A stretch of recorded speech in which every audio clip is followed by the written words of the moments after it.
une société de plein emploi, vous pouvez croire que si vous êtes ouvrier et que votre copain est ambassadeur, c'est parce que vous n'avez pas récité les leçons tout comme lui à la maîtresse.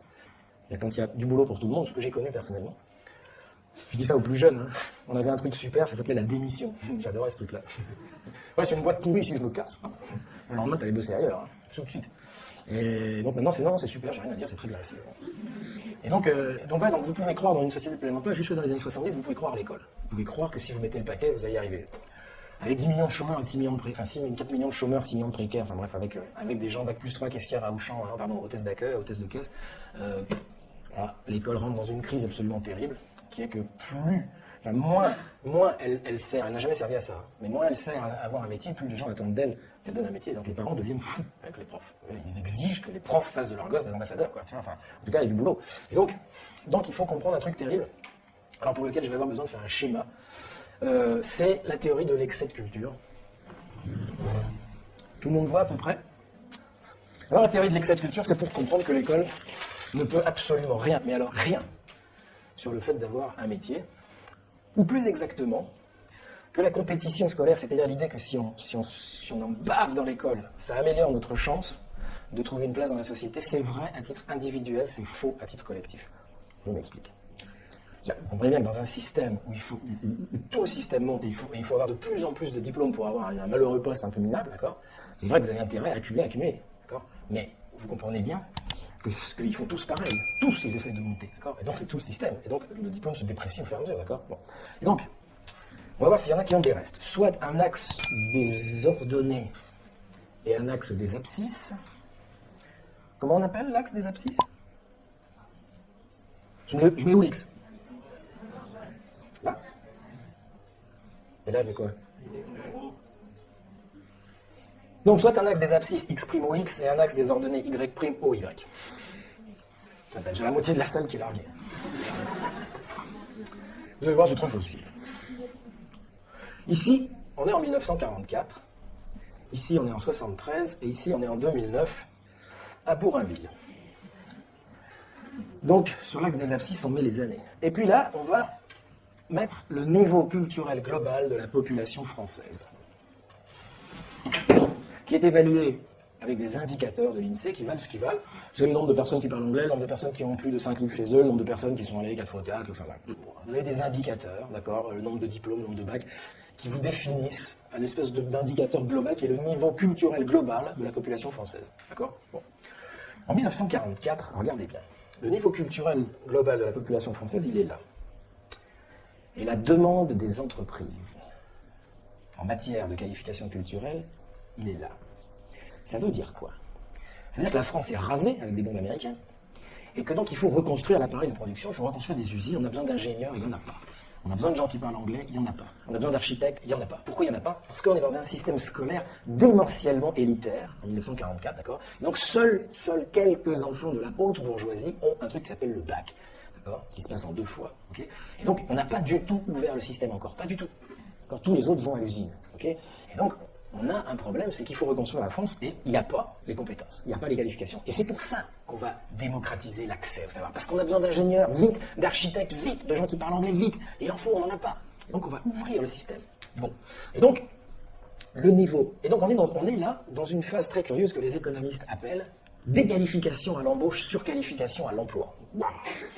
Ça veut dire qu'en fait, quel que soit votre niveau quand vous sortez du système scolaire, il y a une entreprise qui vous aspire. Et qui va vous faire quelque chose de plus compliqué que ce que vous savez faire, quelque chose qui est au-dessus de vos qualifications, mais c'est pas grave. Vous allez apprendre sur le tas, on vous formera, vous irez vous former, faire des stages, enfin bref. Et donc on va vous confier un travail super, vachement plus que ce que vous savez faire. On est dans une période de plein emploi maximum. Okay? Maintenant, regardez bien ce qui va se passer, c'est très rigolo. L'école va faire son travail. Alors, la télévision va faire son travail. Le livre de poche qui arrive en 63 va faire son travail. Bref, la démocratisation culturelle va fonctionner à plein. Et le niveau culturel de la population française va monter. D'accord? Mais il va monter plus vite que le besoin des entreprises en matière de qualification culturelle, c'est-à-dire en matière de... Et donc il va croiser aux alentours de 1973, fin du plein emploi, début du chômage structurel de masse. Pourquoi? Eh bien parce qu'à partir de 1973, nous en savons tous plus, grâce à l'école, que ce qu'on nous laisse faire dans l'organisation du travail dans l'entreprise. Si vous voulez, l'organisation du travail reste massivement stupide, on appelle ça une organisation scientifique du travail, d'accord? Et donc, nous sommes de plus en plus intelligents et on continue à ne rien nous laisser prendre comme initiative. Vous pouvez vérifier là où vous êtes tous, pour ceux qui travaillent dans cette salle, vous en savez plus que ce qu'on vous laisse faire dans l'organisation du travail. Mais vous connaissez ça très bien, hein, c'est la secrétaire trilingue à qui on laisse utiliser une seule langue pour coller des timbres toute la journée sur les enveloppes, d'accord? Et donc ce qui va se passer, c'est que la secrétaire trilingue, pour arriver à se caser là-dedans, là c'est la bagarre. Là c'est la bagarre, on appelle ça la lutte des places. Pour arriver à se caser là-dedans, elle va se présenter devant un patron en disant « je suis secrétaire trilingue ». Et puis à côté, il y a une secrétaire bilingue et à côté, il y a une secrétaire monolingue. Et elles acceptent toutes les trois le même salaire. La secrétaire trilingue accepte de baisser ses exigences salariales pour avoir le boulot à tout prix. Et donc le patron va engager la plus qualifiée pour lui confier un travail débile de secrétaire monolingue pour coller des timbres, hein, d'accord? C'est-à-dire qu'il ne va pas utiliser ses compétences. Et donc elle va pousser vers le bas la secrétaire monolingue qui va devoir, elle, se caser là-dedans. Et elle va piquer le boulot d'une caissière à Auchan qui, elle, va piquer le boulot, etc. Et à la fin, pour un qui se case là-dedans, vous n'avez pas un, mais deux qui sortent en bas. Début du chômage structurel de masse. Chaque fois qu'il y en a un qui arrive à se caser, là, il y en a deux qui sortent là. Et donc, quand je vous dis que c'est vrai individuellement et c'est faux collectivement, chaque fois que l'un de nous arrive à rentrer dans le système, il se fout complètement de savoir qu'il y a quelqu'un d'autre qui sort quelque part. On appelle ça l'insertion professionnelle. Et donc c'est un système mortifère. Parce que c'est vrai qu'il vaut mieux se battre comme des chiens et pousser ses gosses à faire des diplômes, à condition de se dire qu'on n'a rien à foutre, d'accord, du chômage qui augmente. Parce que vous comprenez, avec tous les gens qui trouvent du travail, depuis le temps, il n'y a plus de chômage, d'accord? Bon. Et donc cette théorie, c'est la théorie de l'excès de culture, et elle permet de montrer que ça ne sert plus à rien. Enfin, je veux dire, c'est pas parce que vous allez accumuler des diplômes que vous comprenez que ça va baisser le chômage. Ça va simplement rendre plus violent la compétition. Mais je veux dire, l'école ne réglera pas la question du chômage. Et c'est un scandale de faire croire que l'école, si on la réforme, va mettre fin au chômage. C'est une horreur, ce truc-là. Ne vous laissez jamais dire ça. Ne votez pas pour les gens qui disent ça. Et donc, pourquoi c'est un scandale? C'est parce qu'il n'y a aucun rapport. Je sais que c'est difficile à comprendre, mais je le fais vite, hein, j'ai pas le temps, mais il n'y a aucun rapport entre l'école et l'emploi. Aucun, absolument aucun. Alors je sais que dans votre tête, si, mais en fait, non. Et alors cette école de Condorcet, cette école dont je viens de dire du mal pendant à peu près 2 heures et des brouettes, nous allons la perdre dans très peu de temps maintenant. Cette école va être privatisée. Elle va être privatisée parce que c'est le dernier bastion de politique publique qui résiste encore à la privatisation et que l'Union européenne, ne confondez pas Europe et Union européenne. L'Union européenne veut privatiser le marché éducatif. Ça s'appelle le marché éducatif. Et donc, vous avez un site magnifique qui s'appelle Appel pour une école démocratique, dans lequel il est allé chercher tous les textes de l'OCDE. L'OCDE, c'est le club européen dont l'objectif est de nous faire passer la pilule des privatisations. D'accord, en habillant ça avec des termes. Hein. La réforme du lycée, le lycée modulaire, le lycée à la carte. Comme ça, le choix laissé aux élèves de choisir, la liberté de choix. Enfin, privatisation, marchandisation du système complète. Et donc cette phrase, écoutez cette phrase magnifique d'un rapport de l'OCDE de 1999, les perspectives de profit pour les investisseurs institutionnels. Vous savez qui c'est? Maintenant, on le sait depuis le crack, là. C'est les assurances, les fonds de pension américains et les banques. Donc, des gens qui ont des milliards à jouer en bourse. On appelle ça les investisseurs institutionnels, les zinzins. Bon. Eh bien, les perspectives de profit sur le marché éducatif, c'est-à-dire si on arrive à péter l'éducation nationale et à ouvrir un système de marché éducatif, les perspectives de profit sont de l'ordre de 1 à 7. C'est-à-dire 7 euros ramassés pour 1 euro investi, quand elles ne sont que de 1 à 2 sur le marché de la construction automobile. Rapport de l'OCDE 1999. Est-ce que vous croyez que les zinzins sont assez zinzins pour laisser passer une perspective de profit de 1 à 7? Et donc il faut péter les éducations nationales en Europe, et c'est déjà commencé. Parce qu'il y a aujourd'hui 3 tendances qui vont déchirer l'éducation nationale et qui vont faire péter le système. Vous avez ceux qui disent, mes petits amis, l'école, elle est là pour instruire. Point barre. C'est-à-dire transmettre des morceaux de connaissances, de géographie, pendant des tranches d'heures à des groupes d'élèves. Nous ne sommes pas des travailleurs sociaux. Nous ne sommes pas des animateurs de MJC, nous ne sommes pas des psychologues, nous sommes des enseignants. Foutez-nous la paix avec les problèmes des jeunes. Nous ne connaissons pas de personne, nous ne connaissons que des élèves, d'accord? Et si Karine subit dans sa famille, de la part de son beau-père, depuis l'âge de 10 ans, des nanana, d'accord, qui fait que quand elle arrive en classe, elle n'est pas très réveillée pour faire ses devoirs et tout ça, ça n'est pas notre problème. que les gens dont c'est le problème règlent le problème de la famille de Karine. Mais moi, je suis professeur de géographie, qu'on me foute la paix avec les problèmes sociaux. Et donc, si vous me laissez faire de nouveau mon métier, vous verrez que l'école, de nouveau, sera une école qui fonctionne et qui aura du travail pour tout le monde et que ça serait bon. Donc, vous avez toute une première tendance. En gros, ce sont les ayatollahs républicains. Régis Debray, Elisabeth de Fontenay, Finkielkraut, toute la bande. Bon. Et donc, vous avez une deuxième tendance. Deuxième tendance qui dit, mes petits amis, il faut que l'école arrête d'instruire, c'est-à-dire de transmettre des morceaux de connaissances débiles, d'accord, qui ne servent plus à rien. Les élèves en savent plus sur les États-Unis en regardant Internet et la télévision qu'avec leur cours de géographie, d'accord. Donc, et puis une jeune fille qui subit un inceste dans sa famille, il faut prendre ça en compte, d'accord. Et donc, l'école doit s'ouvrir sur la société. Il faut que l'école arrête d'être cette espèce de lieu incroyable où on enseigne des machins côte à côte, etc. Il faut faire rentrer à l'école la vie. Il faut faire rentrer à l'école. Et donc, l'école, elle n'est pas là pour instruire. Ce n'est pas ça sa mission. L'école, elle est là pour éduquer, c'est-à-dire éduquer à la vie en société. Et donc, il faut qu'à l'école, on parle d'autre chose que du programme de géographie, d'accord. Il faut qu'on parle de l'entreprise, il faut qu'on parle des partis politiques, il faut qu'on parle de la vie, bref. Donc, ceux-là, ce sont les pédagogistes. Et puis, vous avez une troisième tendance, beaucoup plus silencieuse, beaucoup plus discrète et beaucoup plus dangereuse. Et la troisième tendance dit, mes petits amis, l'école, elle n'est pas là pour instruire. C'est fini, ça. Elle n'est pas là pour éduquer, c'est pas son rôle. L'école est là pour former. C'est-à-dire que quand on sort de l'école, on doit avoir un métier. Eh bien, ceux qui sont le mieux placés pour savoir quels sont les besoins dans les entreprises, ce sont les entreprises. Et donc, il est absolument indispensable que ce soit les entreprises maintenant qui déterminent les contenus des programmes scolaires. Okay, parce qu'on n'a pas les mêmes besoins à Borinville qu'à Toulouse.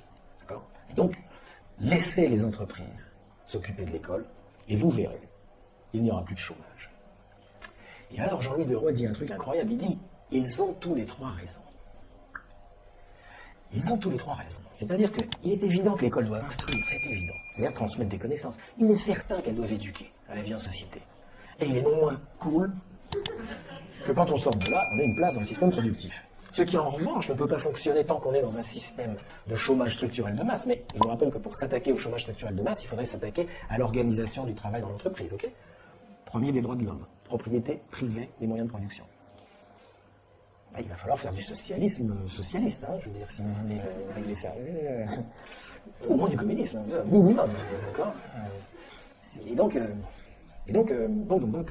ce que dit Deroy, c'est, ce qui est faux, c'est que dans une société où il y a 10 millions de personnes qui sont dehors, c'est que ces trois tendances puissent continuer à prétendre que leur fantasme soit réalisé. Et donc, il va falloir qu'elles se mettent d'accord. Il faut réaliser un compromis. Il faut laisser rentrer un peu les entreprises, mais pas trop. Surtout pas trop, mais quand même, il faut éduquer, il faut ouvrir les programmes, il faut arrêter, et en même temps, il ne faut pas tout perdre des programmes. C'est-à-dire qu'il faut faire discussion sur nos représentations, nos fantasmes de ce que devrait être l'école. Et Deroy dit comme plus personne ne le fait, parce que dès que vous parlez de l'école, vous vous engueulez. Et donc, l'école va s'éclater, et vous allez avoir, dans très peu de temps, des écoles où on va instruire. Ça sera pour Marie-Cécile et ça sera Ronsard en centre-ville. Des écoles où on va éduquer, ça sera pour Karim et ça sera Nelson Mandela dans la ZUP, d'accord. Et puis des écoles où on va apprendre les toutes nouvelles techniques de pizza avec les nouvelles fours à pizza pour les pizzaiolos. Et donc, Jean-Louis Deroy dit, si on voulait empêcher ça, il faudrait faire de l'éducation populaire, c'est-à-dire il faudrait que les mouvements d'éducation populaire, les émergiciens en sont un, organisent le débat public, la discussion publique là-dessus.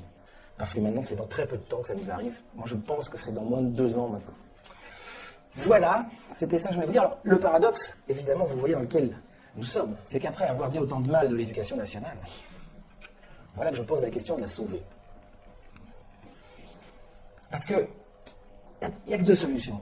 Soit on la laisse crever, et on passe au système tout privé, tout marchand, avec rémunération des profs à la performance. Vous avez vu aux États-Unis, Obama, ce qu'il vient de faire passer ? Rémunération des profs au nombre de diplômés à l'arrivée. Les profs qui ont des résultats doivent être plus payés que les profs qui n'ont pas de résultats. Et donc ça arrive en France à toute vitesse. Okay, et les profs sont d'accord. Parce que plein de profs pensent qu'ils sont meilleurs que leurs collègues.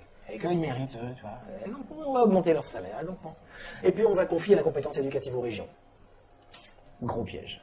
Parce que les régions, elles savent que pour attirer les entreprises, elles ont 20 ans pour créer des lycées d'élite. 20 ans. Il faut virer tous les mondes qui traînent et il faut des lycées d'élite. Et si on a un lycée d'élite dans cette région, alors les entreprises dans 20 ans viendront ici, elles n'iront pas en Poitou-Charentes.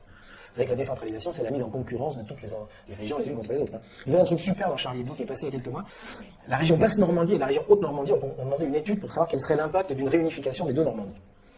Et alors, le résultat, c'est que ça serait la première région de France, la 6e région d'Europe pour le nombre de salariés, la richesse, etc. Bref, un truc incroyable. Et alors, Charlie Hebdo, il faut vous rendre compte le pays qu'on aurait si on remettait toutes les régions ensemble.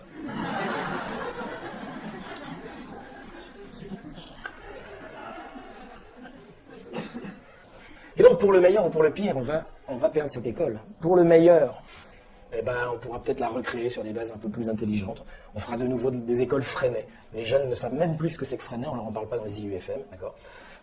On fera des écoles, le Pelletier de Saint-Fargeau, on fera des écoles, des écoles privées, où il n'y aura plus de notes, voilà, des écoles pédagogiques. Pour le pire, ben voilà, le pire, vous savez ce que c'est? Ça s'appelle des logiciels éducatifs. Ils sont prêts. Tous, Bayard France est prêt à inonder le marché. Vous n'avez plus besoin d'enseignants. Vous travaillez chez vous. C'est le logiciel qui vous note et qui évalue votre niveau de progression.